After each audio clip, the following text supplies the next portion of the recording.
A little while ago, Bryce Mitchell, a fighter in the UFC featherweight division, released a podcast where he said some very controversial things.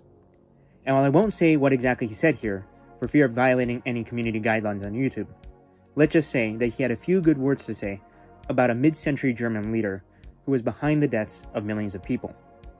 Now, this video is not going to be defending Bryce Mitchell. I'm not going to go over the veracity of any of the statements he's made, as I hope my viewers will be smart and capable enough to fact-check what Bryce has said. I also have to add that, regardless of whether you think Bryce is correct or not, he is obviously not the sharpest tool in the shed. He thinks the earth is flat, and he also drove through his own scrotum with a power drill. However, this video is going to be about the response that the UFC and the MMA media has had to Bryce's comments, and how they reek of hypocrisy. Also, for those of you who recognize this video, yes, this is a re-upload. The original video was demonetized, but that's not why I took it down. I took it down because it contained a clip from a channel called MMA Crazy. For those of you who don't know, MMA Crazy is a YouTube channel which is known for uploading interviews of fighters, Dana White, and other personalities revolving around the UFC. And recently, this channel has been going a little bit berserk, and the owner of the channel has been copyright striking anybody who used footage from their channel. And many channels, the most notable among them being The Fighting Business, have been hit by this. Now, I personally was not copyright struck by MMA Crazy, but still, I didn't want to take any chances, so I took the video down. So getting down to business, let's take a listen to what Dana had to say. Before we get started here, let me get some dumb shit out of the way first here. I'm out here, have fun doing Power Slap tonight, and I'm sure you guys heard what Bryce Mitchell said. If you haven't, he said some probably, I've heard a lot of dumb, ignorant in my day, but this one's probably the worst. When you talk about Hitler, he's responsible for the death of 6 million Jews, and he tried to completely eliminate people. World War II was the deadliest war in history. 15 million military deaths, 45 million civilians, and 25 million soldiers were killed in World War II. Second, Hitler is one of the most disgusting and evil human beings to ever walk the face of the earth, and anyone that even tries to take an opposing position is a moron. That's the problem with the internet and social media. You provide a platform for a lot of dumb, ignorant people. We've obviously reached out to Bryce, and when we read what he said and let him know how we feel about it,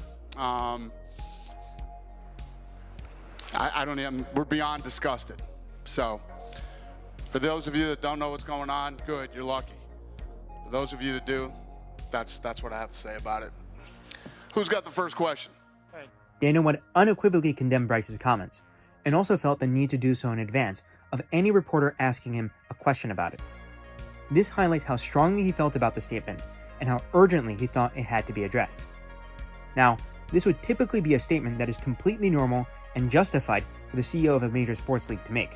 One of the athletes who is contracted to your organization just made some political statements that are considered by most of the world to be reprehensible, so condemning him is expected. Bryce Mitchell expressed his support for a dictator and then denied that a genocide took place. It's something really serious, and I'm sure if anybody else did something like that, they'd also be condemned.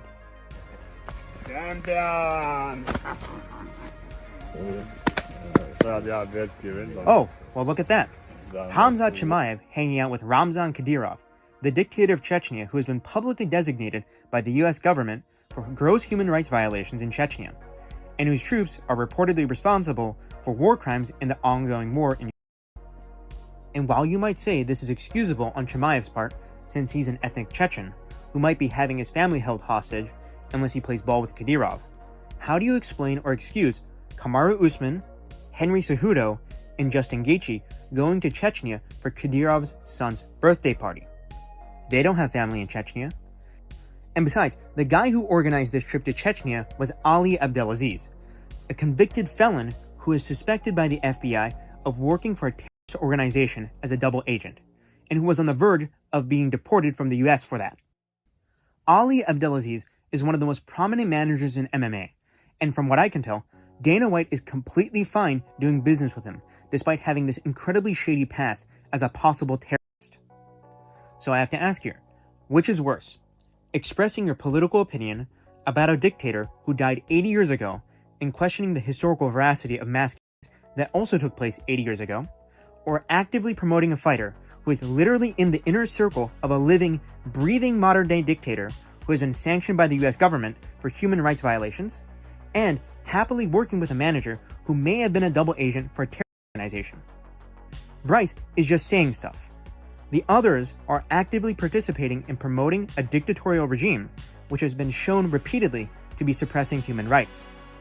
And if you don't think that MMA isn't a significant part of Kadyrov's regime, there's a documentary on YouTube with 1.5 million views which explains how it is. Dana, if you are a truly morally upright person who genuinely cares about human rights, condemn Kadyrov, condemn Khamzat Chimaev, condemn Ali Abdelaziz, condemn Kamaru Usman and Justin Gaethje and Henry Cejudo. But he won't, because he actually doesn't care. And neither does most of the MMA media, as they seem to be perfectly fine with those guys who are actively doing business with or supporting a living, breathing dictator. And that's just the beginning of the hypocrisy. Let's now talk about Trump, Netanyahu, and Israel. So, Dana is a very good personal friend of Donald Trump's, having helped campaign for Trump in the past. Donald Trump has repeatedly expressed his support and admiration for the Prime Minister of Israel, Benjamin Netanyahu. And Netanyahu is currently wanted by the International Criminal Court for crimes against humanity and war crimes that were committed by the Israeli Defense Forces in Palestine. Most people who are watching what is happening in Gaza are classifying it as a genocide. So Dana, when are you going to get a press conference started by talking about how you can't support Trump anymore because Trump has expressed his continued support for Netanyahu, a guy who is currently wanted for crimes against humanity? And remember, institutions like the International Criminal Court were founded because of what happened during the Second World War, for the purpose of never again. And Dana, Bilal Muhammad, an ethnic Palestinian, is your welterweight champion.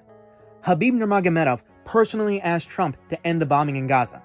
But now, even though there is a ceasefire at the time of this video, the Trump administration ended the hold on the delivery of 2,000-pound bombs to Israel. And as of the re-uploading of this video, the bombing campaigns have recommenced. Dana, you literally have Donald Trump's ear. Or what's left of it. If you genuinely cared about fighters, why aren't you asking Trump to stop protecting Netanyahu? Why aren't you campaigning for Netanyahu to face justice? And if you're talking about fighters only, fighters like Natan Levy and Michel Pereira have expressed support for Netanyahu and Israel's actions. Why aren't you coming out and criticizing them? Now, I can already hear the counter-arguments that I'm going to get. That the mid-20th century leader of Germany killed millions of people, while Kadyrov and Netanyahu are killing tens of thousands. But that's the difference. The mid-20th century leader of Germany killed people. Kadyrov and Netanyahu are killing people. The men who are responsible for the tragedies of the 20th century are long, long dead. However, Kadyrov and Netanyahu are responsible for war crimes and crimes against humanity in the here and now.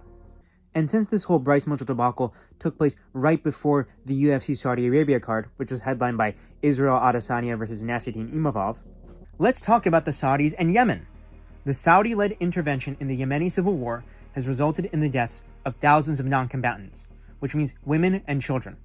It also has destroyed civilian infrastructure and contributed to the humanitarian crisis going on over there, resulting in even more deaths from starvation and disease. And this intervention in the civil war has been going on for a literal decade.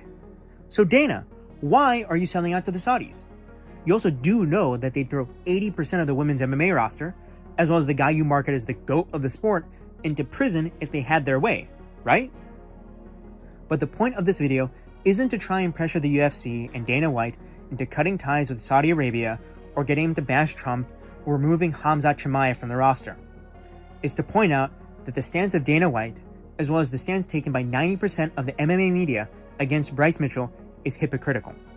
If you genuinely care about being anti-authoritarian, anti-genocide, and pro-human rights, then make sure to criticize those who are complicit in or are actively participating in war crimes and crimes against humanity. If you're going to take the time to condemn Bryce Mitchell for what he said, when are you going to condemn Kadyrov, Chimaev, Ali and the fighters he manages, the Saudis, Trump, and Netanyahu for what they are currently doing, for the lives they are, at this very moment, ruining? But here's the thing. I'm not watching MMA because I want to see some paragons of moral virtue. The man whom many people consider to be the greatest of all time in this sport is a steroid cheat, a domestic abuser, a drug user, and a serial violent criminal. The most famous fighter in history is also a violent criminal, a chronic drug user, and was found liable in civil court of sexual assault. Sure, there are many great fighters who are also personally great people, like Alexander Volkanovski and Demetrius Johnson. But there are also many, many scumbags. So, to summarize my entire argument and the video as a whole, I ask this. Why is Dana White, the UFC, and the MMA media getting so angry over what Bryce Mitchell has said, when others they associate themselves have done and are currently doing far, far worse? Condemning Bryce Mitchell for what he said doesn't show moral backbone. In fact, it shows the opposite. It shows that Dana White, the UFC, and the MMA media will only attack someone when it is easy and convenient to do so, all without going after those they do business with who are actually committing heinous acts in the modern day. Furthermore, condemning Bryce's denial of the tragedy that happened in Europe while ignoring the crimes against humanity that are happening right now, today, in Gaza and Yemen is tantamount to saying that the lives of the Palestinians and Yemenis matter less than the lives of those who died 80 years ago. And since this video is about Bryce Mitchell, I'd like to end it with a Bible verse. From Matthew chapter 7, verses 1 through 5, "Judge not, that you not be judged.